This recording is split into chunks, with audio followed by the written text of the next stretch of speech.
Բարև ձեզ, Ինստաֆեսի այս թողարկմանը դիտեք։ Եվրոպական ամենաբարձր ամբիոնից Հայաստանի արտգործնախարարը հոգևորականների մասին վարկաբեկիչ հայտարարություն է արել։ Երևանում կոշտ են արձագանքել Միրզոյանին։ Արտգործնախարարի հայտարարությունը ոչ անբարոյականություն էր։ Լուրջ մեղադրել, որ եկեղեցին փորձում է իշխանություն վերցնել, ոչ աբսուրդ։ Եկեղեցու դեմ Փաշինյանի արշավին միացած, ապա դրա համար զղջացած քահանային իշխանությունը փորձել է հեռացնել Սուրբ Սահակ Մեծրոպի եկեղեցուց։ Եկան ասեցին, որ քանի որ եկեղեցին իրենք են կառուցել, պիտի բանալիները հանձնեմ իրենց։ Ես անդրդվելի մնացի, ասեցի ես բանալիները չեմ հանձնի։ Հնազանդության ուխտը դրժած եւ Փաշինյանին միացած Գևորգ եպիսկոպոս Տարոյանը կարգալույծ է հռչակվել։ Մեզ եւ ձեզ մեծ ավետիս, Տարոսը գազելի մյուս պասաժիրներին։ Ձերքին նռնակ, աչքերում դիրքը պահելու անսահման վճռականություն, բանակի ձևավորման 34-րդ տարեդարձի օրը Հարազատ դպրոցում բացվել է Արցախի հերոս Ռոբերտ Աբաջյանի արձանը։ Այս դիրքը հանձնողի Ռոբերտ Աբաջյան մոնումենտի կյաժը։ Հայրենիքի պաշտպանության համար զոհվածների հիշատակի օրը Փաշինյանի այցին ընդառաջ դիպուկահարներով էր շրջապատվել Եռաբլուրը։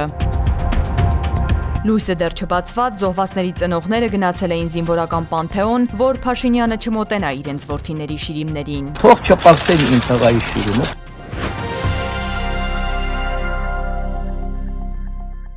Եվրոպական ամենաբարձր ամբիոնից Եվրոպայի խորհրդի խորհրդարանական վեհաժողովի ձմեռային նստաշրջանում օրեր առաջ Հայաստանի արտգործնախարար Արարատ Միրզոյանը հայտարարեց, թե Հայաստանում որոշ հոգևորականներ ժողովրդավար ճանապարհով ընտրված իշխանությանը բռնի ձևով իշխանությունից հեռացնելու կոչեր են արել։ Անգամ ըստ Միրզոյանի սպանության կոչ են արել, որն ուղղված է եղել նաև իր դեմ։ Անմեղության կանխավարկածը անշուշտ սա կա, բայց մենք նսել ենք այս հայտարարությունները բռնի կերպով հեռացնելու իշխանությունից ժողովրդավար եղանակով ընտրված ղեկավարներին։ Եվ սա բացահայտ կերպով են արել այս հայտարարությունները եւ սպանության կոչեր են նաև արվել։ Շատ տխուր իրականություն է այս բան Հայաստանում, որ ունենք հոգևորականներ, որոնք սա արել են։ Հայաստանի արտաքին քաղաքական գերատեսչության ղեկավարի այս հայտարարությունն անմիջապես տարածվեց սոցցանցերում, դրա շուրջ արձագանքը բացասական էր։ Գնաց հասնես Ստրասբուրգ, բարձր ամբիոնից այս կարգի սուտ ասես դեռ հեչ, երկիրդ էլ խայտարական ես, որ աթոռիդ կպած մնաս։ Սրբազան պայքարի առաջնորդը Բագրատ arczepiskopos Գալստանյանը, որ 7 ամիս է անազատության մեջ է գտնվում, քանի որ մեղադրվում է ահաբեկչության, զանգվածային անկարգությունների եւ իշխանության զավթման նախապատրաստման մեջ, 18 հարթարների գործով դատական նիստին արձագանքել է եվրոպական ամենաբարձր ամբիոնից արված Հայաստանի արտգործնախարարի հայտարարությանը եւ Միրզոյանին զրպարտիչ անվանել։ Մարդն զրպարտիչը հայրենավաճառը խորհրդարանի ԵԽԽ-ում ասում է, որ եկեղեցականների նկատմամբ հալածանք չկա։ Հալածանքը մեր պատիվն է։ Հալածանքով ոչ մեկ չի վախեցնում մեզ։ Եկեղեցու նկատմամբ, ինքնության նկատմամբ հալածանք կա։ Կալանավորված բարձրաստիճան հոգևորականը արձագանքել էր նաև Եվրոպայի խորհրդի խորհրդանական վեհաժողովի հունվարի 26-ին ընդունված զեկույցին, որում վեհաժողովը խորը մտահոգություն էր հայտնել Հայաստանի վարչապետի եւ հայ առաքելական Սուրբ եկեղեցու առաջնորդի միջև լարվածության եւ եկեղեցու մի քանի հոգևորականների կողմից իշխանությունը զավթելու փորձի մասին հաղորդումների կապակցությամբ։ Բագրատ Սրբազանը ամոթանք էր տվել Եվրոպական խորհրդարանին։ Firstly, it is obvious that you have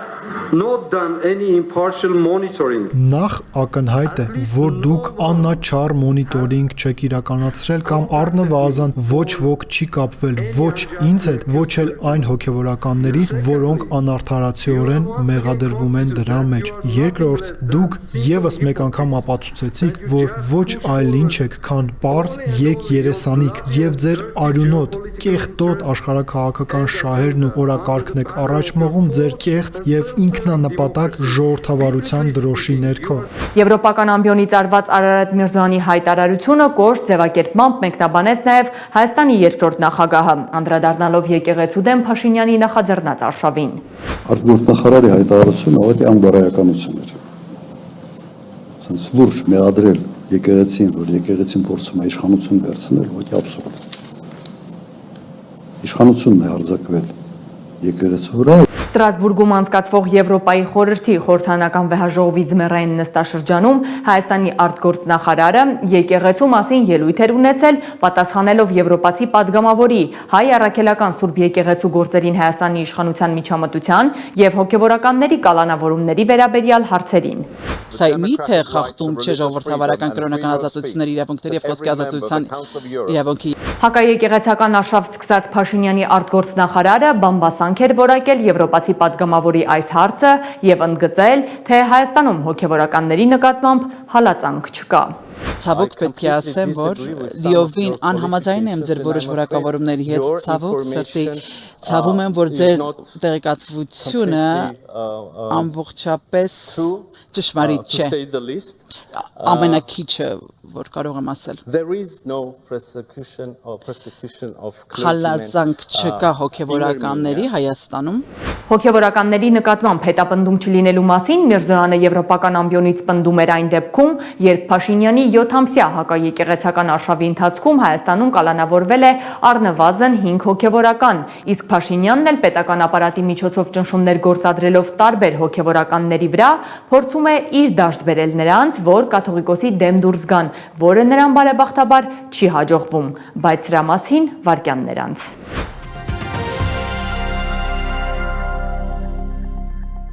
Մասյացոտնի թեմի հունվարի 24-ի հայտարարությունը բազմաթիվ ապացույցներից մեկն է, որ իշխանությունը միջամտում է հայաստանյաց առաքելական Սուրբ եկեղեցու ներքին կյանքին եւ հոգեվորականների ծառայությանը։ Հակաեկեղեցական արշավ նախաձեռնած Հայաստանի վարչապետի հրահանգով պետական ապարատը շարունակում է ճնշումներ գործադրել հոգեվորականների վրա։ Կառավարող ուժի թիրախում այս անգամ հայտնվել է Փաշինյանի հակակաթողիկոսական արշավին միացած, ապա մեկ օր անց դրա համար զղջացած Տեր Արտաշես Քահանա Հակոբյանը։ Քիչ առաջ ահազանգ ստացվեց, որ այսօր Ոսկե տապ բնակավայրի վարչական ղեկավար Նշան Հովանիսյանը, երբ Սուրբ Սահակ Մեսրոպ եկեղեցու կառուցման հովանավոր Համլետ Գորոյանն այցելել են եկեղեցի եւ հոգեվոր հովիվ Տեր Արտաշես Քահանա Հակոբյանից պահանջել են ազատել եկեղեցին։ Նրանք նաեւ հայտնել են, որ 1 ժամ անց վերադառնալու են եկեղեցու մուտքի դռների բանալիները փոխելու նպատակով։ Տեր Արտաշես Քահանա Հակոբյանը հրաժարվել է հանձնել եկեղեցու բանալիները։ Ես հովատանը նստած էի, եկան համայնքապետներ Ոսկետափի եւ բարերարներ։ Եկան ասեցին, որ քանի որ եկեղեցին իրենք են կառուցել, եկեղեցին բարերարինն է, հետեւաբար պիտի բանալիները հանձնեմ իրենց խաղաղ ճանապարհով, հանգիստ, որ ուրիշ մարդ պիտի պատարակի այստեղ։ Բնականաբար ես անդրդվելի մնացի, ասացի ես բանալիները չեմ հանձնի, քանի որ նշանակված են Ոսկետափում օրինական ճանապարհով, կանոնական, երբ որ իմ թեմի առաջնորդից Հայ Ռուբենից նոր հրաման կստանանք, նոր այն ժամանակ ըստ դրա կգործեմ։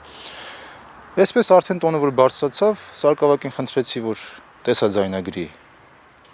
խոսակցությունը, իրենք ասեցին մենք գնում ենք, մի ժամից կգանք, եկեղեցու զամոկները, բանալիները, փականները կփոխենք։ Այդ խոսակցությունից հետո հունվարի 30-ի դրությամբ ոչ ոք չի գնացել, որ փոխի եկեղեցու դռան կողպեքը։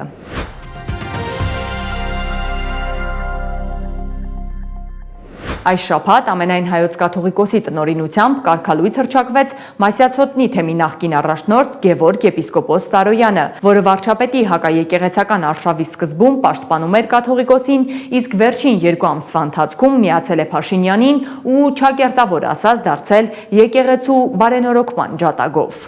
Կարգալուծության համար իմ մասնավորի հիմք է ծառայել, որ նա վիճարկել է Մասացիոցն թեմի առաջնորդի պաշտոնից ազատվելու եւ մայրավանք վերադառնալու վերաբերյալ հայրապետական տնօրինությունը, խոչընդոտելով Մասացիոցն թեմի բնականon գործունեությունը եւ դատական իր հայցով առիթ ու պայման ստեղծել իշխանության պատկան կառույցների կողմից ներեկեղեցական կյանքին միջամտելու համար Գևորգ եպիսկոպոս Սարոյանը կանոնական շեղումներով եւ կարգազանց գործողություններով դրժել է հնազանդության ուխտը։ Կարգալույց եկեղեցականը դասվել է աշխարհականների շարքին Արման Սարոյան Ավազանի անունով։ Գևորգ եպիսկոպոս Սարոյանին կարգալույց անելու կաթողիկոսի որոշումը ըստ սոցցանցերում եղած արձագանքների սպասված էր։ Արման, դավայ դա սվիդանիա 2։ Մեզ եւ ձեզ մեծ ավետիս, Տարոսը գազելի մյուս պասաժիրներին։ Գոնե այնքան ուղեղ ունենա, որ հասկանա, թե վեհապարն այս անգամ էլ ինչ մեծ հոգացություն եւ խնամք ցուցաբերեց իր հանդեպ եւ որ կարգալուծությամբ իրեն ազատեց Նիկոլի ճիրաններից։ Մահվան գազելը դատարկվում է օպել առ օպել։ Իշխանության ներկայացուցիչները, մասնավորապես ՔՊԱ-ական պատգամավորները, ինչպես նախորդ դեպքերում, երբ կաթողիկոսը կարգալույծ էր անում Փաշինյանի հակաեկեղեցական արշավին միացած հոգևորականներին, այս անգամ էլ իրենց թևերը փռեցին կարգալույծ հռչակված Գևորգ եպիսկոպոս Սարոյանի վրա։ Գևորգ Սրբազանը շարունակում է մնալ եպիսկոպոս եւ թեմակալ առաջնորդ։ Գևորգ Սրբազանը շարունակելու է մնալ բարձրաստիճան եկեղեցական եւ թեմի առաջնորդ, քանի որ մեծահոգի անհոգի Կտրիչ Ներսիսյանը կաթողիկոս չէ ու չի կարող կարգալույծ հռչակել որևէ մեկին։ Ամենայն հայոց կաթողիկոսը Գևորգ եպիսկոպոս Սարոյանին կարգալույծ է հռչակել Գերագույն հոգևոր խորհրդի առաջարկի հիման վրա։ Հունվարի 27-ին Գերագույն հոգևոր խորհրդի նիստում քննվել էր եկեղեցականի կարգազանցության հարցը եւ արձանագրվել, որ նա փաստացի դրժել է հնազանդության իր ուխտը։ Գերագույն հոգևոր խորհուրդը անդրադարձ կատարեց նաև Գևորգ եպիսկոպոսի հրապարակային ելույթներում եւ հայտարարություններում Մայրաթոր Սուրբ Էջմիածնի իր ծառայակից եկեղեցականների եւ ամենայն հայոց կաթողիկոսի հասցեին հնչեցրած զրպարտիչ մեղադրանքներին, խստորեն դատապարտեց նման վարքագիծը, այն գնահատելով եկեղեցական կարգի, կանոնական հնազանդության ու եկեղեցական միաբանության սկզբունքների կոպիտ խախտում եւ առաջարկ ներկայացրեց ամենայն հայոց կաթողիկոսին Տեր Գևորգ եպիսկոպոս Սարոյանին հռչակել կարգալույծ։ Հիշեցնեմ, կարգալույծ հռչակված Գևորգ եպիսկոպոս Սարոյանը տիրադավ հռչակված այն 10 հոգևորականներից մեկն է, որը դեռ 2025 թվականի ամռանը, երբ Փաշինյանը նոր էր սկսել եկեղեցու դեմ արշավը, քննադատել էր այդ հետապնդումները, անգամ հայտարարել, որ վեհապարին հեռացնելու իշխանության գործողությունները հակասահմանադրական են։ Եթե մեկը դարձավ համախոհ եկեղեցու դեմ այս քարոզարշավին, այս հալածանքին, նա ինքնաբերաբար դառնում է ուխտադրուժ։ Դու հայեր էին, ո՞նց հասկանալ ձեր արածը։ Եկեք, բոլորի սերտակալ եկեք, ձեզի չատաղ։ Ո՞նց է կատաղ դուք ես հրամանը։ Ուտեսեք ուր եք հասրել հրամանները։ Ո՞նց եք հասրել հրաման կատարու։ Գևորգ եպիսկոպոս Սարոյանին կարգալույծ անելուց հետո քննչական կոմիտեն դատական ակտ չկատարելու, Գևորգ Սրբազանին թեմի առաջնորդի պաշտոնում չվերականգնելու դեպքով Մայրաթորի դեմ վարույթ է նախաձեռնել։ Խոսքն այն դատական ակտի մասին է, որով Արմավիրի մարզի առաջին ատյանի ընդհանուր իրավասության դատարանը դեռ հունվարի 16-ին Գևորգ եպիսկոպոս Սարոյանին վերականգնել էր թեմի առաջնորդի պաշտոնում։ Սա այն բանից հետո, երբ ամենայն հայոց կաթողիկոսը նրան պաշտոնանկ էր արել Մասյացոտնի թեմի առաջնորդի պաշտոնից։ Նկատի ունենալով, որ հաղորդմամբ փաստվում են հիշյալ կատարողական վարույթի շրջանակներում հայաստանյաց առաքելական Սուրբ եկեղեցու համապատասխան ծառայողների կողմից իրենց ծառայողական լիազորությունները եւ դրանցով պայմանավորված ազդեցությունն օգտագործելով օրինական ուժի մեջ մտած դատական ակտը չկատարելու եւ այն չկատարելուն դրդելու առերևույթ հանցագործության դեպքեր նախաձեռնվել է քրեական վարույթ։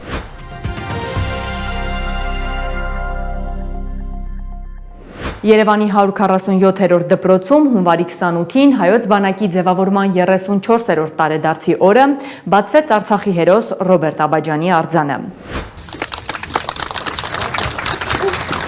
Արձանը ես որ տեսել եմ, մենակ գլուխն էր սարկած։ Ձերից որ կանգնեցի պատուանի դեմ, այդ վարքյան մաման զանգեց, ասեց ուր ես, ասի կյաժի դեմը կայնած է։ Այդքան նման էր։ 19-ամյա Ռոբերտ Աբաջյանը զոհվել էր Արցախյան քարոզիա պատերազմի ժամանակ ապրիլի 2-ին Մարտակերտի ուղղությամբ տեղակայված դիրքը պաշտպանելիս։ Նա մինչև վերջին փամփուշտը կռվել էր թշնամու մեծաթիվ ուժերի դեմ։ Նկատելով իրեն մոտեցող թշնամու զորքին, Ռոբերտ Աբաջյանը վերջին անգամ կապի է դուրս եկել իր հրամանատարի հետ եւ ասել, որ արդեն հանել է իր մոտ մնացած վերջին նռնակը եւ պատրաստ սպասում է, որ հենց հակառակորդը մոտենա, իր հետ միասին պայթեցնելու է թշնամու զորքին, որ չհանձնվի։ Եվ հենց այդպես էլ արել էր Ռոբերտը, իր հետ պայթեցնելով հակառակորդի մի քանի զինվորի։ Դա հերոսություն է։ Դա սխրանք էր իր քայլը, ու ռազմահայրենական ոգին բարձրացնում էր ամբողջ ազգի։ Տենց բան, տենց մարդու ոչ մեկը չի կարա մոռանալ։ Հայ ազգի ռազմահայրենասիրական ոգին բարձրացավ նաև հունվարի 28-ին, երբ Աբաջանի անվան դպրոցի բակում տեղադրվեց Արցախի հերոսի արձանը։ Լրատվամիջոցներում և սոցցանցերում տարածվում էին քառօրյա պատերազմում նահատակված 19-ամյա Ռոբերտի արձանի բացման լուսանկարներն ու տեսանյութերը։ Արձագանքը շատ մեծ էր։ Մի քանի ժամ հետևում եմ ցանցին, տեսնում եմ, որ Ռոբերտ Աբաջանի քանդակի բացման սյուժեներն ու նկարները դիտումների ռեկորդներ են սահմանում։ Սա մի բան է նշանակում։ Շատերի մոտ կա ներքին ինչ-որ ժամանակ խուլ, բայց մեծ ընդվզում եւ անհամաձայնություն այն ամենի հանդեպ, ինչը անում են այս իշխանությունները։ Հայ ազգի առողջ կորիզն է, որը թույլ է տալիս վստահ մտածել, որ ամեն ինչ կորած չէ։ Այս դիրքում իմ տղերքի արյունն ա թափվել, ստեղ իմ աղբերներն են գրվել, այս հողի վրա պայքար ա եղել, ես էլ հիմա կալցոն քաշում եմ ու ուզում եմ բոլորին փոխանցես, որ այս դիրքը հանձնողի Ռոբերտ Աբաջան մոնումենտի կյաժը։ Արցախի հերոս Ռոբերտ Աբաջանի անվան 147 դպրոցի բակում այսօր կանգնեցվեց հերոսի արձանը։ Ձեռքին նռնակ, աչքերում դիրքը պահելու անսահման վճռականություն։ Արձանի ներքևում Ռոբերտի պատգամ դարձած խոսքերն են. դիրքը հանձնողի։ Ալֆա Նյուզը Արցախի առաջին և Հայաստանի երկրորդ նախագահից Ռոբերտ Քոչարյանից հետաքրքրվել էր, թե արդյոք սա ցուցիչ է և նշանակում է, որ մարդկանց մի ստվար հատված համաձայն չէ Փաշինյանի զիջողական քաղաքականության հետ, մտածում է, որ ամեն ինչ կորած չէ ու հույս ունի, որ ինչ-որ մի օր մեջքներս կուղենք։ Ես վստահ եմ, որ այդպես է, ոչ վստահ եմ։ Գիտեք, կարող է լինել պրագմատիկ քաղաքականություն, որը ենթադրում է որոշակի զիջումներ։ Ես նաև դա չեմ տեսնում, այդ պրագմատիզմը չեմ տեսնում։ Բրոնզաձույլ արձանի հեղինակը քանդակագործ Վահագն Պապոյանն է, 3 ամիս է նրանից պահանջվել Արցախի հերոսի քանդակը վերջնական տեսքին բերելու համար։ Ռոբերտի քանդակված արձանի աջ ձեռքում նռնակն է, ձախում օղակը, իսկ պատվանդանին նրա հայտնի խոսքերն են։ Ես փորձել եմ նկարագրել իր այդ վերջի պահ, որը կորցրել է ինքը ամեն ինչ և տալիս է իր ամենաթանկը հանուն հողի, հանուն հայրենիքի։ Արցախի հանրապետության պետական սահմանը պաշտպանելիս ցուցաբերած բացառիկ քաջության և արիության համար 2016-ին Արցախի նախագահ Բակո Սահակյանի հրամանով Ռոբերտ Աբաջանին հետմահու շնորհվել է Արցախի հերոս բարձրագույն կոչում և ոսկե արծիվ շքանշան։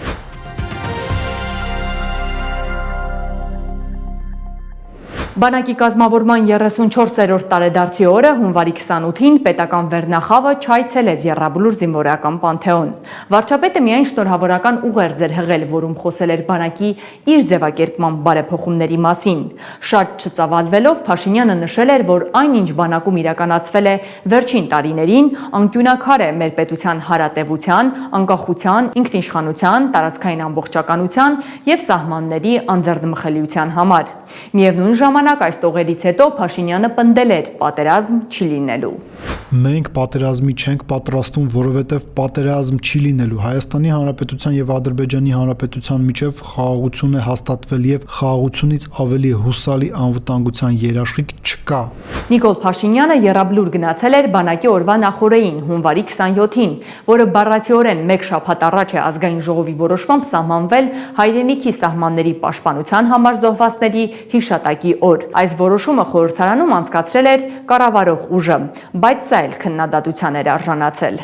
Սովորաբար մահացած, զոհված մարդկանց հիշատակում ու հարգանքի տուրք են մատուցում տոնից հետո, օրինակ Սուրբ Ծննդյան կամ Հարության տոներից հետո է մեռելոց, ոչ թե առաջ, իսկ մենք բանակի փառապանծ տոնից առաջ մի հատ մեռելոց ենք անում, որ հաջորդ օրը մեռելոցի մեռելոց անենք։ Հունվարի 27-ը մեր հայրենիքի պաշտպանության հետ որևէ իմաստով չի ասոցացվում, փոխարենը այն համարվում է ֆաշիստների կողմից հրեաների ցեղասպանության հոլոքոստի զոհերի հիշատակի օր։ Ըստ էության, հունվարի 27-ը արհեստականորեն հորինված հիշատակի օր է, որը ոչ մի խորհրդանշական բան իր մեջ չի պարունակում, ավելին, այն ամբողջովին ոչնչացնում է հաջորդ օրը նշվող բանակի օրվա արժեքը, հերթական անգամ հայ մարդու մոտ ստեղծելով արժեքաբանական հերթական բարդույթը։ Այն նպատակ ունի մոռացության մատնել զոհերի հիշելու բուն պատճառը,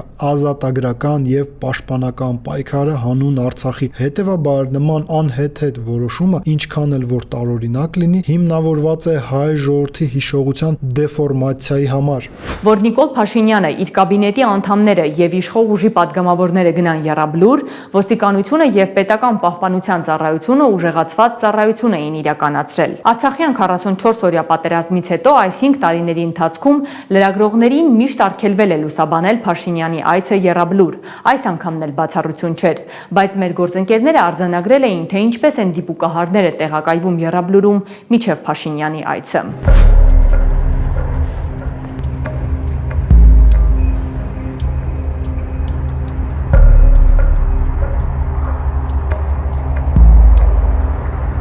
Անվտանգության մեծաթիվ ուժերի նախագահի եւ ազգային ժողովի նախագահի ուղեկցությամբ էր վարչապետը եռաբլուրում ծաղիկներ խոնարհել։